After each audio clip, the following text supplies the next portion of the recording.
कृष्णा कृष्णा हरे हरे हरे रामा हरे रामा राम राम हरे हरे गोविंद बोलो हरि गोपाल बोलो। आज हम श्रीमद् भागवतम की तीसरे स्कंद का पेज 68 पढ़ने जा रहे हैं। अंततः वृद्धावस्था के कारण उसका शरीर विकृत हो जाता है और मृत्यु की प्रतीक्षा करने लगता है। घर में रहता हुआ वह पालतू कुत्ते के समान दूसरों की जूठन पर पलता है और नाना रोगों से ग्रस्त हो जाता है। उसकी जठर अग्नि मंद पड़ जाती है। बुढ़ापे के कारण वह न तो अधिक खा पाता है और न ही कुछ कार्य कर पाता है।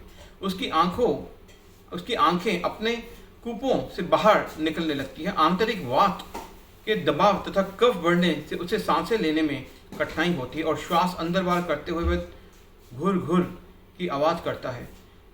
इस प्रकार अंततः वह मृत्यु की दहलीज पर पहुंचता है।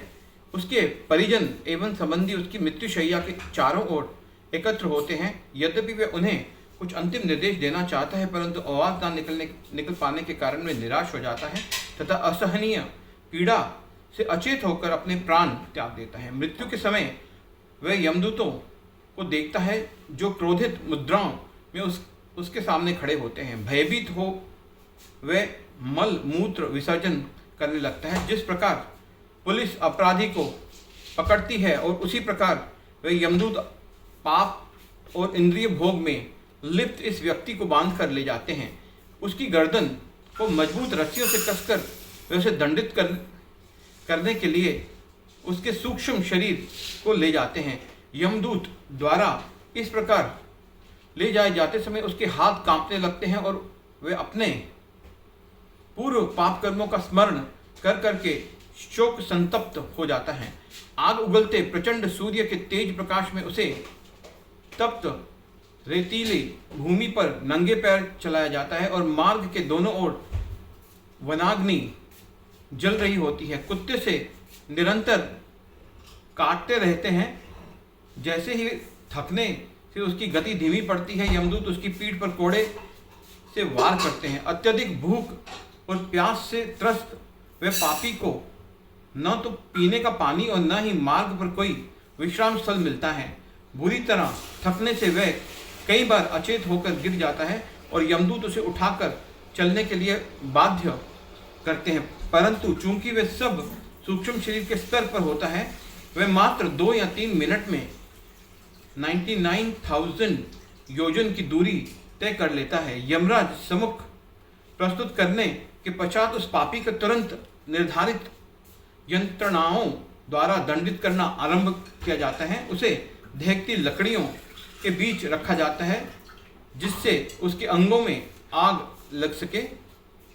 कई बार उसे अपने ही मांस खाने के लिए दिया जाता है अथवा उसे अन्यों को खिलाया जाता है। कुत्ते और गीदड़ उसकी आंतों को निकालकर खाने लगते हैं, परंतु वह उस दृश्य को देखने के लिए जीवित रहता है। सांप, बिच्छू, मकड़ियां और मच्छर उसे काट काट कर यातनाएं देते हैं।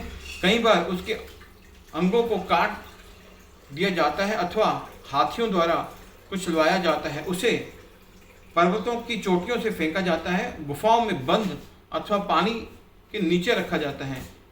विशेषतः जिन लोगों अपने जीवन में अवैध शारीरिक संबंधों का सुख भोगा है, उन्हें तामिश्र, अंध तामिश्र और रोरव नामक अत्यंत कष्टदायक नरकों में डाला जाता है। अपना शरीर त्यागने के पश्चात पापी व्यक्ति सर्वोधिक तमोगुनी नरकों की यात्रा करता है और दूसरों से द्वेष करते हुए उसने जो धन संपत्ति अर्जित की थी वे सब यहाँ रह जाती है। नरक में दुख भोगने के कारण पश्चात से निम्न योनियों के एक पूर्वाधारित क्रम से गुजरकर अपने पापों का क्षय करना पड़ता है। तत्पश्चात में पुनः पृथ्वी पर मनुष्य जन्म लेकर अपने भावी जीवन का निर्माण का अवसर प्राप्त करता है। हरे कृष्णा कृष्णा कृष्णा।